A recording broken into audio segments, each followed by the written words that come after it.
মন্দারমণি মানে কিন্তু একটা লাক্সারিয়াস ফিল আসে।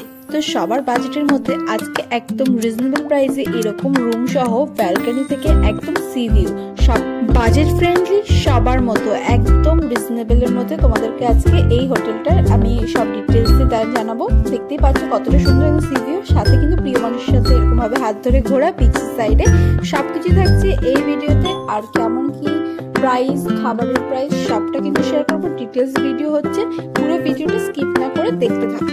সমুদ্রে যাব আর একটু রিলস করব না, সেটা তো হতেই পারে না। তাও যদি হয় এরকম একটা ফাঁকা বিচ যেখানে কেউ থাকবে না, একদম নিজেদের মতো করে করতে হবে। দীঘা তো একটা জনবহুল জায়গা, সেখানে ফ্রেন্ডলি ভাবে কিছু করা যায় না, বাট মন্দারমণি তোমরা সবাই জানো যে খুব সুন্দর একটা জায়গা, খুব ফাঁকা, বেশ শান্ত একটা পরিবেশের মধ্যে থাকে।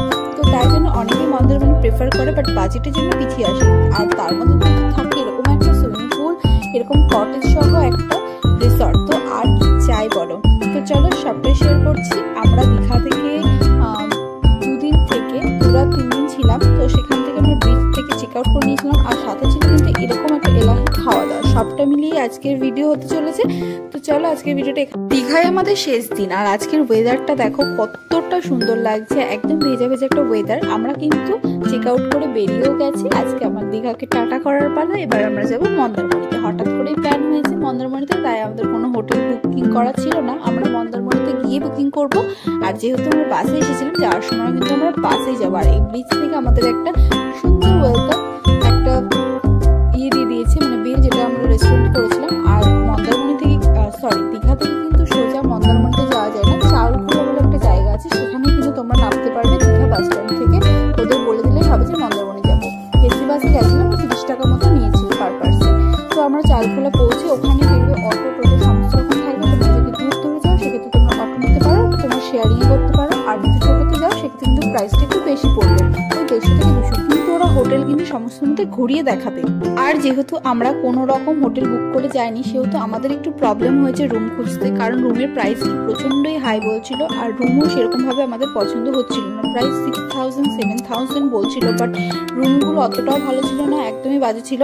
বাট নেক্সট টাইম আমরা যদি যাই বোম্বে বিচে যাব, সেই ডিটেলস ভিডিও তোমাদের সামনে আসছে। তো আজকে আমরা কোথায় এসেছি সেটাই তোমাদেরকে আজকে জানাবো। তো ফাইনালি 2-3টে রিসর্ট ঘোরার পরে, মানে রুমগুলো একদমই বাজে ছিল। এই রিসর্টটা আমাদের সব থেকে বেস্ট লেগেছে, একদম সি ভিউ ছিল, সাথে কিন্তু গাড়ি পার্কিং করারও একটা সুন্দর সুব্যবস্থা ছিল।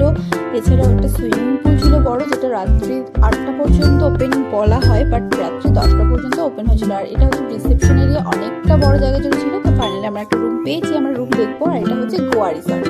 আর এই পাশ দিয়ে কিন্তু সমুদ্রে যাওয়া যায়, 2টো গেট রয়েছে, ও পাশ দিয়ে যাওয়া যায়। ভেতরটা অনেকটা বড় জায়গা জুড়ে ছিল। আর এই পাশে ছিল কটেজ, এই পাশটা ছিল রুম, মানে রুম বলতে হোটেল ছিল।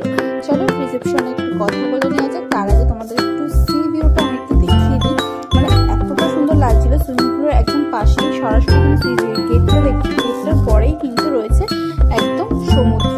তো চলো রুমটা আমি দেখবো, তার আগে রিসেপশনে একটু কথা বলে নিই, কারণ এই নিয়ে আমার পুরো টায়ার্ড লাগছে। আমরা প্রায় নেমেছি 11টার সময়, প্রায় 12:30 বেজে গেছে আমাদের রুম খুঁজতে। আর এটা হচ্ছে লাভলি এরিয়া, লাভলি এরিয়াটা কিন্তু অনেকটাই বড় ছিল। আর এই হচ্ছে রিসেপশন, এখানে সমস্ত রকম ডকুমেন্টস দিয়ে আমরা সবকিছু করে নিচ্ছি। রুম কিন্তু আমরা তখনও দেখিনি, জানি না কেমন হবে। তো চলো রুমটা এবার দেখার পালা যে কেমন হয়ে। এবার আমরা দেখবো রুম, চলো। তো কিন্তু রুমটা এখানটায় লক হয়ে গেছিলাম, বুঝতে পারছিলাম না কেন। আই থিঙ্ক তারপরে এটা খোলাই রয়েছে। তো চলো যাওয়া যাক। এই হচ্ছে রুম ভিউটা। রুমটা ছিল অসাধারণ সুন্দর, দেখতেই পাচ্ছ। এরকম একটা ওয়াশরুম পেয়ে যাবে সাইডে, এরকম বড় একটা জায়গা জুড়ে থাকবে। মানে এরকম প্রাইসে এরকম রুম তোমরা, আমার মনে হয় মন্দারমণির মতো জায়গায় তোমরা প্রেফার করতে পারবে বলে। খুবই সুন্দর, ক্লিন ছিল, একদমই ক্লিন ছিল, সবে মাত্র পরিষ্কার করলো। এছাড়াও ভেতরে একটু ব্ল্যাঙ্কেট দিয়ে দেবে তোমাদের।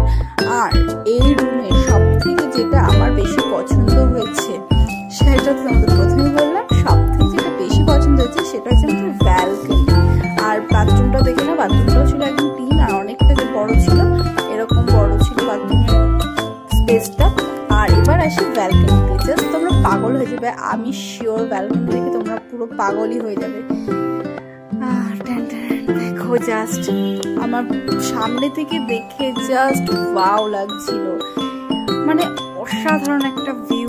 এরকম সামনে সুইমিং পুল, তার সামনে এরকম সমুদ্র, মানে ব্যালকনিতে দাঁড়ালেই বা তুমি পর্দাটা খুলে রাখলেও কাজ যেহেতু দেওয়া, সেহেতু তোমরা ঘরে শুয়ে শুয়ে সমুদ্র ভিউ দেখতে পারবে। আর এরকম সামনে একটা গাড়ি পার্কিং এর তো জায়গা রয়েছে। আর ওই পাশটা ছিল কটেজ। কটেজে হচ্ছে তোমার জায়গা রুম একটাও ফাঁকা ছিল না, তো আমরা ওই পাশে কটেজে থাকতাম। আর যেটা বললাম এটা হচ্ছে গোয়া রিসর্ট, খুবই সুন্দর, রিজনেবল প্রাইসের মধ্যে এত ভালো কি আর বলবো। মন্দারমণির মতো জায়গায় এরকম বাজেট ফ্রেন্ডলি আমি খুব কমই দেখলাম। আমি যদি আসি আবারও এখানেই আসার চেষ্টা করবো, তোমরাও এসো। সার্ভিস বলো, এভরিথিং খুবই সুন্দর, খাবার টাবার সব সুন্দর। আর রুমটা তো দেখিয়ে দিলাম, রুমটাও কিন্তু খুবই সুন্দর। এই যাচ্ছে তোমার সি ফেসিং একটা ব্যালকনি থাকছে, এরকম বড় একটা স্পেসের রুম থাকছে। আর কি চাই বলো, এছাড়াও কিন্তু এরকম থাকছে তোমার যেরকম আর কি দেয় ম্যানিকুরি থাকে সেগুলো তো থাকছে। চলো এবার আমরা রেডি হয়ে একটু সমুদ্রে যাবো। সমুদ্রে দেখে তো জানাতে পারিনি, দুদিন দীঘাতে একদমই সমুদ্রে নামিনি, কারণ ওখানে এত ভিড়, আর ভিড়ের মধ্যে ওরকম ভাবে নামাও যায় না, যেহেতু এই জায়গাটা ফাঁকা ছিল। তো ভাবলাম চলো আগে ড্রেসটা চেঞ্জ করে একটু সমুদ্রে যাওয়া যাক। রোদ অতটাও ছিল না। আর এখন মন্দারমণির আশেপাশে কিন্তু দোকান খুলে গেছে, এখন প্রচুর রেস্টুরেন্ট পেয়ে যাবে। যারা ভাবে হোটেল থেকে খাবো না, বাইরে থেকে রেস্টুরেন্টে খাবো, রেস্টুরেন্ট বলতে যে ধাবা টাইপের, তারা কিন্তু অবশ্যই খেতে পারে। এখানে অনেক রাত পর্যন্ত খোলা থাকে ধাবাগুলো। আমি তো দেখলাম প্রায় 10টা 11টা পর্যন্ত খোলা ছিল। আর এই যেখানটায় কিন্তু এরকম ডিজে লাইট করা রয়েছে, যেটা কিন্তু আমার মনে হয় স্যাটারডে আর সানডেতেই করে এরকম। তো চলো একটু সমুদ্রে যাওয়া যায়। সমুদ্র থেকে এসে স্নান টান করে দিয়ে খাবো। খাবার আমরা অর্ডার করে দিয়ে গেছিলাম, অর্ডার করে ওই বলেছিল 1 ঘন্টা মতো টাইম লাগবে। আর এখানে লাঞ্চ টাইম কিন্তু 1:30 পর্যন্ত অর্ডার নেওয়া হয়। তারপরে তোমরা অর্ডার করে দিয়ে যেখানে বসতে পারো, ওরা কিন্তু রুমে এসে তোমাদেরকে দিয়ে যাবে। দেন তারপরে হচ্ছে আমি একটু রুমের মধ্যে ড্রেস স্নান টান করে বসেছিলাম, কারণ খুব পাচ্ছিল। বিশ্বাস করো এই কথা, একটু শান্তি করে ঘুমাতে পারিনি। পুরে কিন্তু খেয়ে দিয়ে একটু ঘুমিয়ে নিয়েছি। ঘুম থেকে উঠে দেখি 5টা বাজে। তো ঝটপট করে রেডি হয়ে নিয়েছি, কারণ আমরা মন্দারমণি যেতে একদিনই থাকবো, হাতে একদিনই টাইম আছে, তাই একটু ঘুরেও নেবো বিচ সাইডে। তো ঝটপট করে রেডি নিয়েছি। আর দেখো আমাকে কেমন লাগছে অবশ্যই জানিও। আর আমার মুখে কীভাবে কেটে গেছে দেখেছো, জানি না কেন, আমার মনে হয় নোনা জল লেগে কেটে গেছে। যাই হোক, বিচে এসে দেখলাম ভালোই ভিড় আছে, অতটাও ফাঁকা না, ভিড় আছে মোটামুটি, কিন্তু ফাঁকাই বলা যায় এটাকে। আর এখানে কিন্তু টোটো পেয়ে যাবে। এখানে দেখো কত লাল কাঁকড়া, আমার অনেক লাল কাঁকড়া ছিল, দেখে বোঝা যাচ্ছে না, আমি জানি না, এইগুলো সব লাল কাঁকড়া ছিল। আর আমরা যেই কাছে যাচ্ছিলাম সব ভেতরে ভেতরে ঢুকে গর্তে চলে যাচ্ছিল। কত লাল কাঁকড়া, অনেক লাল কাঁকড়া ছিল। তোমাদের তাদের সাথে যেতে হবে না, মন্দারমণি আসলে এখানে লাল কাঁকড়াও দেখে নিতে পারবে।